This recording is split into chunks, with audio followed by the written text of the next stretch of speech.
Good day guys, dito tayo sa Flyers Loft. Magkikibanding tayo sa mga future flyer natin.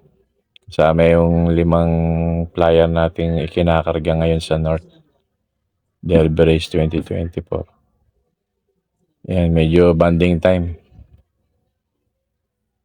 Yan, ganado sila. Unluckily, 12 p.m. na. Tinanghali tayo ng akyat. Pero goods pa rin yan para madisiplina rin sila na hindi magsilan sa patoka. Usually kasi pag abundance ka ng bigay ng patoka, nagsisilan sila, nagtatapon, wastage of feeds ang mangyayari. Kaya ngayon, yan, disiplinado sila. At the same time, nanonourish naman yung mga needs nila. Nakakain nila na lahat ng ino-offer natin sa kanilang feeds na composition ng breeder mix, flyer mix, Integra 3 at saka Stag Developer 4 Plus ng Thunderbird. Luckily, ano pa naman yan, 5 pa rin yung pangkarga natin ng training ng North.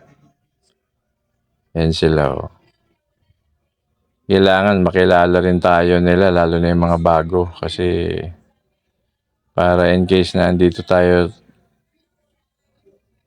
ng arrival nila, hindi sila mailang, masanay sila. Mga last days, nagiging maselan itong mga to, kaya minsan sinasadya kong umakyat ng late na para maubos din yung mga patoka sa butsi nila. Ma-assure natin na walang nagkakaroon na hindi natutunawan. Kailangan kasi properly digested yung mga patoka na binibigay natin. So, para ganyan sila. Hindi man 100%. Kahit paano nakakasurvive sila. Yan yung mga minerals na binibigay natin. Naghahalo ako niya sa pills. Minsan wala na talagang binder. Kung tawagin ko 4 na alikabok. Ayan, no. Power Yes, Ecotrain, tapos yung chelated mineral, tsaka yung pink mineral. 4 yan. Pero konti lang. Meron lang silang nutrients para well supplemented naman sila ng vitamins and minerals. Mga food grade lang naman yan. Pero actually, kumukuha sila ng energy sa feeds mismo, sa grains. Yung mga additives natin, pang ano lang yan. Kasi na ano nila yan, lalo na yung mga lumilipad na, mga nalipad na to lahat Nasa 12 plus yung nandito sa Flyers Loft natin. Yan ang yung 5 at saka 7. Yan na yung uubusin nating mga flyer. Although may iba pa akong inakay dun sa stock loft. Mga inakay pa. Ito muna sila ang gagastusin natin sa kargahan. Tingnan natin kung merong magpe-perform o mag-excel sa kanila, makatapos man or mabigyan tayo ng karangalan. Hopefully, hoping against hope. God willing. Ayan sila. Itong, alam mo naman ang ambience nitong Flyers Loft. Ano to, ang environment dito, hostile environment, dahil siyempre nagkakarga tayo. Prone yan sila sa mga airborne na virus at bacteria. Kaya ang tendency niyan, matitrigger yung vulnerability ng mga young bird na maka-accumulate sila ng mga sakit. mga virus tsaka microbial diseases. Given naman na yan sa nag-iibon. Kaya hopefully, ano sila, yung makaligtas sila, lalo na yung mga 1A cold, adeno. Yan ang mga prone sila na sakit. Yung 5 na kinakarga ko, okay naman. Ang 60 lang, ayan na, naglulugon. Kaya lang, ganun pa man, I see to it na malakas sila pag ikinakarga. Yun. Kaya magbibihis na yan sila sa ano na, along the training. Hopefully, masurvive nila yung ano nila. Ma-withstand nila yung hampas ng hostility ng ano, ng hamon ng karera sa kargahan. Ano talaga yan, ubusan ng ibon yan, pati ba yan? Yung yung matira, yung matiba, yun ang matitira talaga. Given na yan. Kailangan i-take the challenge. Hanggat may pangkarga, loobin, magkarga. Magana naman sila. So far, nasa 12 yan May iba akong binubukod pagka medyo hindi na nila kaya at hilahod na. Ano na yun, eliminated na yun sa Flyers Loop. Yan ang yan ang given sa regimen ko ng pag-aalaga Unlike yung iba namang mga big loop, iba ang iba ang north, iba ang summer, iba-ibang loop ng Flyers Loop. Marami silang section ng sectoral yung Flyers Loop nila. Kaya naiwasan na yung pagkahawa. Pero ako, halo na yan, north tsaka south summer. Yan lang, konti lang kasi ang ibon ko. Yan sila. Yung 5, okay, kasi gumugulang na sila sa kargahan Yung dinadat na 7, yun ang under surveillance pa. Sana ma-withstand nila.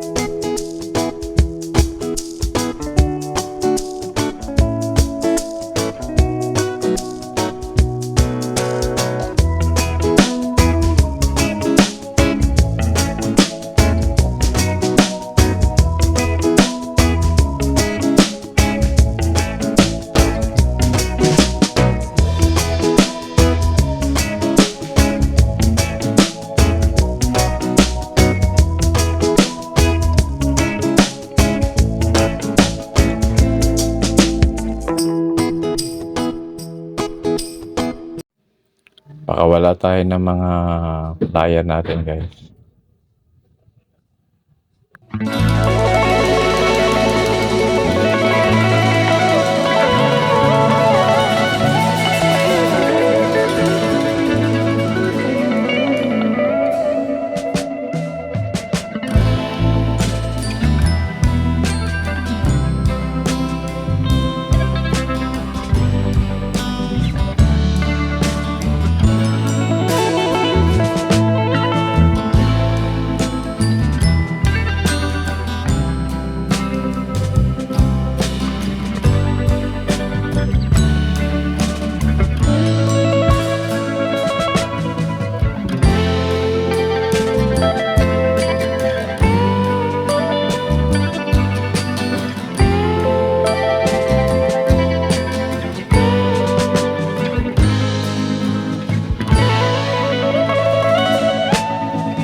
Ganyan ako mag-calibrate ng appetite ng racing pigeon, guys. Ginugutom ko sila. From time to time, inoobserbahan ko pag sumiselan o nagtatapon. Hindi ko yan pakakainin. Kinabukasan, doon ko ibibigay yung patuka nila. Para by doing that, na nakakalibrate yung appetite nila. Ito na yung mga hen na breeder na inawat ko na, guys. Bali, ngayon, ano na yan, 5 na sila. So, ang existing na lang na nagtuloy, ano yun. Pero tentative pa yun. Obserbahan ko pa yung mga inakay nila kung bubuhayin ko pa rin. Pero so far, ano na yan, 8 inakay. Ang 4 na pares ang nagtuloy. Pero tentative pa yung titignan ko. Sa ngayon, okay naman yung 8 inakay. Pero ano pa yun, obserbahan ko pa kung itutuloy ko. Pero itong 5, magiging 5 na to. Nasa kabila pa yung isa. Pero tinapon ko na yung itlog nila. Ayan sila, oh. Una, nag-aaway-aaway yan. Ginutom ko din to sila, eh. Ayan, na-calibrate na yung appetite nila. Minsan kasi naglolo ko yan pag galing sa awat. So, ngayon, okay silang 4. Oh. Madadagdagan pa to ng isa. Hanggang 7 ang pwede sa cage na to. Malaki naman to kumpara mo sa double cage. Yan sila, oh. Para ma-recondition sila. Galing sa pagsusubo. Galing sa paglimlim. Si Binstro, ganado. Dito naman tayo sa... Ito yung isang aawatin ko na hindi ko na itutuloy ang itlog. Si Bastin Vandenbroek. Ang kapiring niya si Emil Dewert, Emil Gaspar. Itong young bird na to, lilipat ko na to sa stock loop. Siya ang bubuo sa 12 na stock bird ko na young bird. Ayan. Ang bloodline nito, Emil Gaspar cross ni Bastin Vandenbroek. Ayan. Tatapon ko na yung itlog na yan para maipahinga na to si Tapos ng training to si Bastin Vandenbroek ng mula na Ibalatan, Piodoran, Pili. Ayan. Medium hen. Kaya mababakit, na to, maiiwan lang dito yung kak na si Emil Gaspar. Bago ko i-consolidate lahat ng kak. Ayan. Emil Gaspar, Bastin Vandenbroek. Itong email, to kay Brad Rodel. Hiniram ko.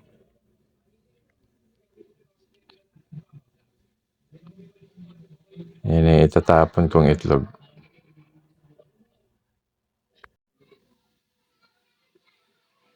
Ito naman si Janingo.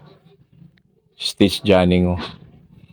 Ano na yan, yung pipisa na yung pangalawang itlog niya. Pisa na isa. Yan. Bala ko ituloy na to. Ang pairing niya si Crack 51/Crack 52. Malalakas pa, matatapang itong dalawa na to, eh. Bala kong i-survive yan yung dalawang inakay niyan. Tutuloy ko to bago ko ipahinga. Mananatili sa cage na to pag na-survive yan, mananatili dito si Stitch Janingo. Ang aalisin ko lang, idadagdag ko sa mga hen si Crack, yung mga hen. Kasi medyo okay naman ang mga hen, di naman wild yan. Ang mga wild pagsamahin kasi, ang mga kak, gugulpihan talaga, kaya stay na lang dito yan.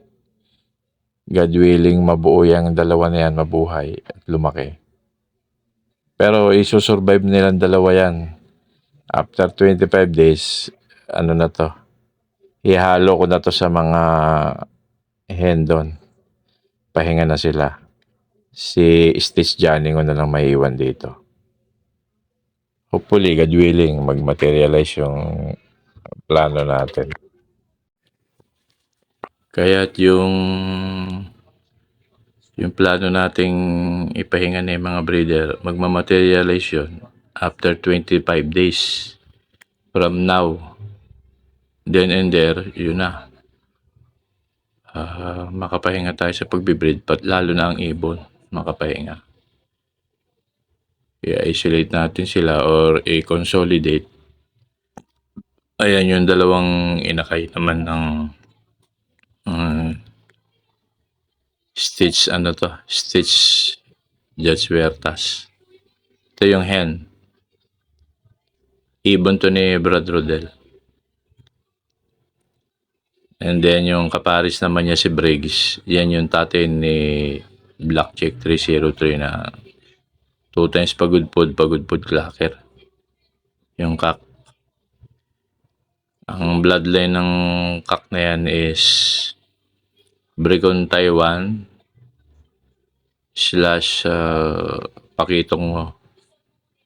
Ang nanay naman niya ay Kaluluwa Rosel. Ayan siya. Yung kak. Yan ang hen, yung blue bar. So, 25 days from now, makakapahinga na itong mga breeders natin. Mag-i-stay to sa itong kak na to, mag-i-stay to dito sa breeder cage na to. Hindi ko na siya ihalo or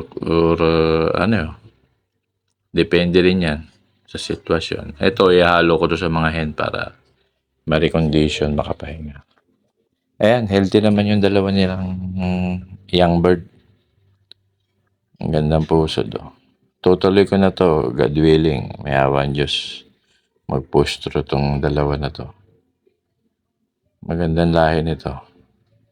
Ano to, 2 times pagod food. Nakapagmatnog na rin to. Yung mga kapatid nito.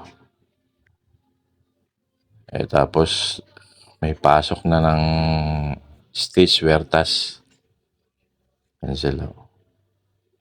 So, itong mga ibon na na-produce ko, yan na ang magiging existing ko. Gagawin kong either or ilalagay ko yan ng stock lot. Pero pwede rin silang gawing flyer. Tentative, randomly. Wala namang concrete na plano tayo. Kung maubos ang ibon natin sa flyers lot, bubuno tayo sa mga young bird na natin na nasa stock lot. Either or, kung ano ang ibubunga ng bukas. Pero for sure, yung breeding natin ang hihinto. Kaya pwede tayong magbenta ng mga ibon ko, hindi yung mga hirama. Kaya, yan. Ito na yung stock lot ko sa bridge deck to. Yan ang mga stock bird ko. Pwedeng gawing flyer din yan sila. Kasi pag nilagay mo kagad sa flyer to, baka mabigla. Kaya dito muna sila lalakas din kumain yan, no? Minsan, nakakaranas siya, 1 day eat yan. Pag medyo maganda naman ang timplada ng katawan ko, yung 2 beses. Pero more or less, talaga yan. More likely, 1 day eat yan. Pero binibigay naman natin yung nila, yung dapat na ibigay na quantity. Basta para makalibrate lang tsaka para madisiplina sila, yun nga yung calibration of appetite nila. Kasi nga, ang tendency ng mga to, magselan at magtapon. So, pag nilimit mo sila, pero ang tubig babad yan, yung Sa feeds lang ang ano nila. Ano sila, yung mas maganda ang health nila eh. Pagka may disiplina yan, lalakas nilang kumain. 11 to, plus yung isa na ilalagay ko dito, magiging 12 ang ano nakalagay ditong young bird considered as stock bird. Pwede rin gawing flyer, pwedeng bumunot dito. Nang tuturuan ko in case mabakit, maubos yung 12 piraso dun na flyer. Ganun lang ang ano natin, cycle natin. Yan lang ang life cycle ng Jelolo. Hanggat may ililipad, ilipad. Pero isa ang for sure, mag-hold muna tayo sa breeding after 25 days. Bali, ang incoming 8 young bird. Pero tentative pa yun kasi hindi mo naman alam ang health nila as they progress. As this progress, may pagbabago yan. Lalo na sa health nila, kailangan malalakas eh. Kaya yan naman, so far, yan ang update natin sa loop natin. Mapalad pa rin tayo, meron tayong 12. May incoming pang 8, so siguro ano na yan, enough na yan. Para kahit paano, 2 bagay lang yan. Magbigay sa atin ng karangalan yung mga yan, makapag-finisher man lang tayo, o magbigay sa atin ng gulong. Which is kailangan natin gumawa ng sponsor mula sa same dati.